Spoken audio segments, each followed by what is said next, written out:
તો આગળ વાત કરીએ ભરૂચના વાગરા તાલુકાના રહાડ વચનાદ નિર્જન માર્ગ પરથી એક અજાણ્યા યુવકનો હાથપગ બાંધેલી અને ક્ષત વિક્ષત હાલતમાં મૃતદેહ મળી આવતા સમગ્ર વિસ્તારમાં ચકચાર મચી છે। ઘટનાની જાણ થતાં જ પોલીસ તાત્કાલિક સ્થળ પર પહોંચી અને તપાસ હાથ ધરી હતી। પ્રાથમિક દ્રષ્ટિએ ગળાના ભાગે નિશાન મળી આવતા સુનિયોજિત હત્યાની આશંકા વ્યક્ત થઈ રહી છે।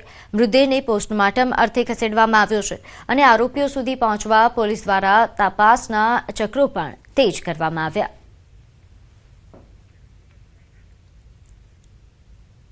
તો સુરતના ઇચ્છાપુરમાં અહીં એક કંપનીમાં કરંટ લાગતા કર્મચારીનું મોત થયું।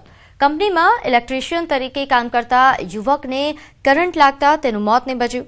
મૃતક યુવકના પરિવારે કંપની પર ગંભીર આક્ષેપો લગાવ્યા છે। કંપની પર બેદરકારી દાખવવાનો આરોપ મૂક્યો છે। સેફટી સાધનો વગર જ કર્મચારી જોડે ચાલુ ઇલેક્ટ્રિક લાઇન પર કામ કરાવવામાં આવતું હતું। કોઈપણ પ્રકારની સેફટીના સાધનો ન અપાતા કર્મચારીને કરંટ લાગતા મોત નીપજ્યું। એકના એક દીકરાનું મોત થતાં પરિવારમાં શોકનો માહોલ છે। પરિવારે કંપનીમાં બેદરકારી દાખવનાર જવાબદાર વ્યક્તિઓ સામે કાર્યવાહીની માંગ કરી છે। પોલીસે ગુનો નોંધી કાર્યવાહી હાથ ધરી।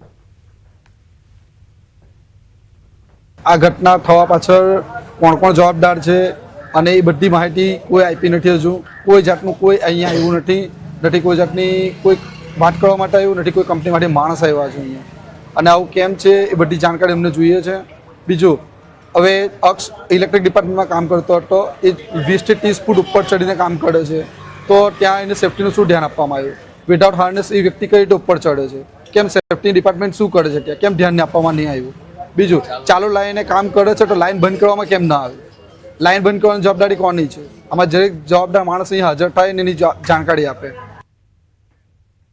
તો સુરત પાલિકાની ટીમ એક્શન મોડ પર આવી છે અને ગેરકાયદેસર દબાણો પર સપાટું બોલાવ્યું। શહેરના જાહેર માર્ગ પર અડીંગો જમાવીને બેસેલા લારી ગલ્લા પાથરણાવાળાઓને દૂર કરવા રસ્તા પર ટીમ ઉતરી। ભટારમાં દબાણ શાખાની ટીમ ત્રાટકતા જ લારી ગલ્લા પાથરણાવાળાઓમાં ભાગદોડ મચી ગઈ। છેલ્લા ઘણા સમયથી ભટાર 4 રસ્તાથી બ્રેડ લાઇનર સર્કલ જતા રોડ પર શાકભાજીઓની લારીવાળાઓએ દબાણ કરતા ટ્રાફિકની સમસ્યા થતી હતી। ઘણીવાર ટ્રાફિકમાં એમ્બ્યુલન્સ પણ ફસાઈ જતી, જેથી ટ્રાફિકને હળવું કરવા પાલિકા અને ટ્રાફિક વિભાગની ટીમે સાથે મળીને કાર્યવાહી કરી છે। પાલિકાની ટીમે કુલ 4 ટ્રક ભરી માલ જપ્ત કર્યો।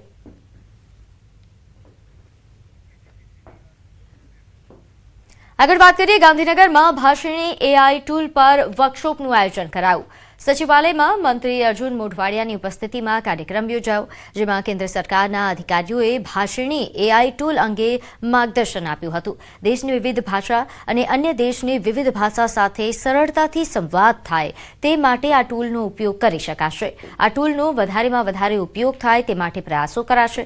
આ ટૂલથી સરકારી વિભાગમાં વિવિધ ભાષામાં સરળતાથી સંવાદ કરી શકાશે।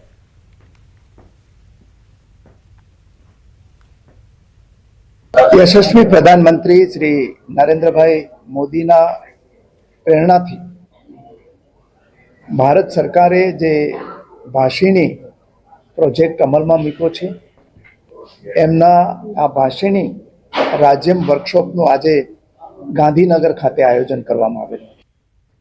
तो जगविख्यात यात्राधाम वीरपुરમાં संत श्री जलाराम बापाની 145મી પુણ્યતિથિ શ્રદ્ધાભેર ઉજવાઈ। મહાવદ દશમીના દિવસે સમગ્ર વીરપુરના નાના મોટા વેપારીઓએ પોતાના રોજગાર ધંધા સ્વૈચ્છિક બંધ રાખીને બાપાને શ્રદ્ધાંજલિ અર્પણ કરી। દેશ વિદેશથી આવેલા ભાવિકો માટે જલારામ બાપાનું અન્નક્ષેત્ર અને દર્શન વ્યવસ્થા નિયમિત રીતે ચાલુ રહી।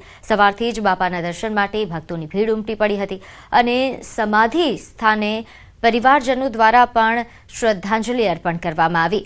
વેપારીઓ દ્વારા બંધ પાડીને બાપાને શ્રદ્ધાંજલિ અપાઈ।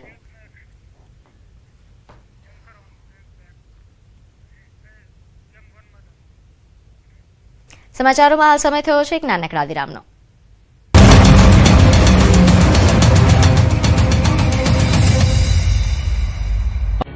માતાજીના માંડવામાં ધૂણતા અને પીઠ પર સાંકળો ઝીકતા આ કોઈ માતાજીના ભુવા નથી કોઈ દાણા જોનારા। જોઈ લો આ છે રાજકોટ શહેરના ભાજપના નવા નિમાયેલા ઉપપ્રમુખ સોમાભાઈ ભાલિયા।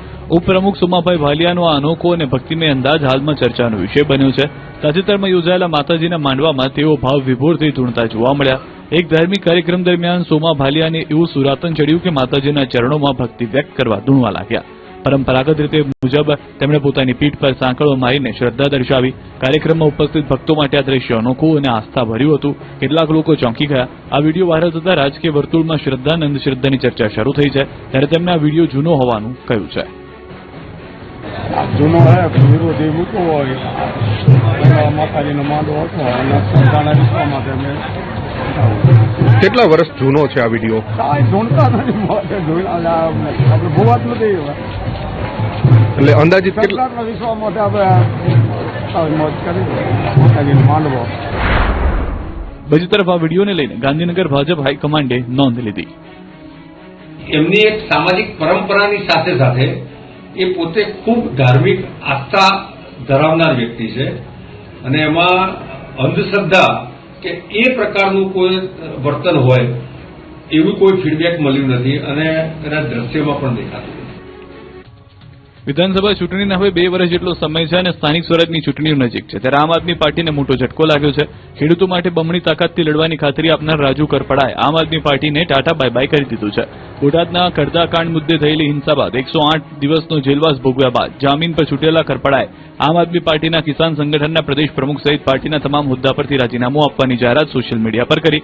વ્યક્તિગત કારણોસર રાજીનામું આપવાનો ઉલ્લેખ કરતા રાજુ કરપડાએ લખ્યું છે કે જય કિસાન સાથીઓ, દોસ્તો, આજે અમે આમ આદમી પાર્ટીના તમામ પદ પરથી રાજીનામું આપી દીધું છે. મારો નિર્ણય જરૂર તમને ચોંકાવશે. પાર્ટીને મજબૂત બનાવવા માટે મેં પરિવારથી વિશેષ મહત્વ અને સમય આપ્યો છે, પરંતુ કુદરતે અહીંયા સુધીનો જ સાથ લખેલો છે. મારા દ્વારા ક્યારેય કોઈની લાગણીને ઠેસ પહોંચી હોય તો ક્ષમા ચાહું છું. આમ આદમી પાર્ટીના રાષ્ટ્રીય નેતૃત્વ તેમજ પ્રદેશ નેતૃત્વ સાથે જ મારા તમામ સાથીઓ અને ખેડૂતો મને પ્રેમ આપવા બદલ હૃદયથી આભાર માનું છું. કરપડાના રાજીનામા બાદ ઈસુદાન ગઢવી સહિતના આપના નેતાઓએ આશંકા વ્યક્ત કરી છે કે રાજુભાઈ પર ભાજપ દ્વારા દબાણ લાવવામાં આવ્યું છે. ચર્ચા એવી શરૂ થઈ છે કે રાજુ કરપડાએ 10 વર્ષ જૂના એક કેસમાં જો હાઈકોર્ટમાંથી રાહત ન મળે તો જેલવાસ ભોગવવો પડે એમ હતો અને જો જેલમાં જાય તો રાજુ કરપડા ચૂંટણી લડી શકે નહીં. એવામાં ભાજપના દબાણમાં આવીને તેમણે આમ આદમી પાર્ટી છોડી છે. જો કે આ પ્રકારના દાવા અને ચર્ચા અંગે કોઈ સત્તાવાર પુષ્ટિ થઈ નથી.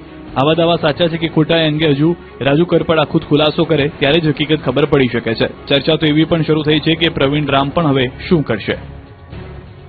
માહી ડેરીના નામે તમારા ઘરે ક્યાંક નકલી ઘીના ડબ્બા તો નથી ને? કેમ કે માહી ડેરીના નામે નકલી ઘી બનાવતી ફેક્ટરી પકડાઈ છે. બનાસકાંઠાના વડગામ તાલુકાના માહી ખાતે ફૂડ એન્ડ ડ્રગ્સ વિભાગે નકલી ઘી બનાવતી ફેક્ટરી પર દરોડા પાડ્યા. આ દરોડામાં જૈનમ બ્રાન્ડના નામે ચાલતા નકલી ઘીના કૌભાંડનો પર્દાફાશ થયો અને 3.67 લાખનો જથ્થો સીઝ કરવામાં આવ્યો. માહી ખાતે ગુડલક એસ્ટેટના પ્લોટ નંબર 5900 પર ખુશ્બુ એન્ટરપ્રાઇઝ નામની પેઢીમાં ઓચિંતી તપાસ કરી. પ્રાથમિક તપાસમાં જાણવા મળ્યું કે પેઢીના માલિક અલમદાર અલી અબ્બાસ અલી સુણસરા કોઈ પણ કાયદેસરના પરવાના કે મંજૂરી વગર શંકાસ્પદ ઘીનું ઉત્પાદન અને વેચાણ કરતા. તપાસ દરમિયાન પેઢીમાં colour, essence, soybean oil, palmolein oil અને વનસ્પતિનો ઉપયોગ કરીને મોટા પાયે શંકાસ્પદ ઘીનું ઉત્પાદન, વેચાણ અને સંગ્રહ થતું હોવાનું જાણવામાં આવ્યું છે. જૈનમ બ્રાન્ડનું 1 લીટરનું પેકિંગનું શુદ્ધ ગાયનું ઘી તેમજ લૂઝ ઘીનો જથ્થો મળી આવ્યો. ઉપરાંત ભેળસેળ માટે વપરાતા જલારામ રિફાઇન્ડ સોયાબીન તેલ, પામોલીન તેલ, સૂર્યાગુલ વનસ્પતિ vegetable fat, beta carotene colour અને આર્ટિફિશિયલ ફ્લેવર સબસ્ટન્સ જેવા પદાર્થો પણ મોટી માત્રામાં મળી આવ્યા. આ પેઢી જૈનમ બ્રાન્ડના નામે ગાય અને ભેંસનું ઘી બનાવીને જુદા જુદા રાજ્યોમાં તેનું વેચાણ કરતી હોવાનું પણ તપાસમાં ખુલ્યું.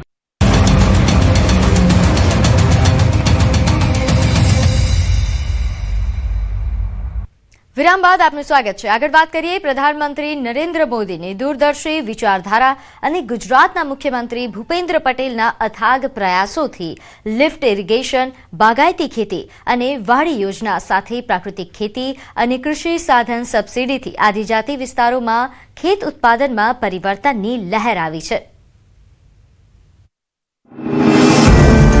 જંગલોની વચ્ચે રહેલા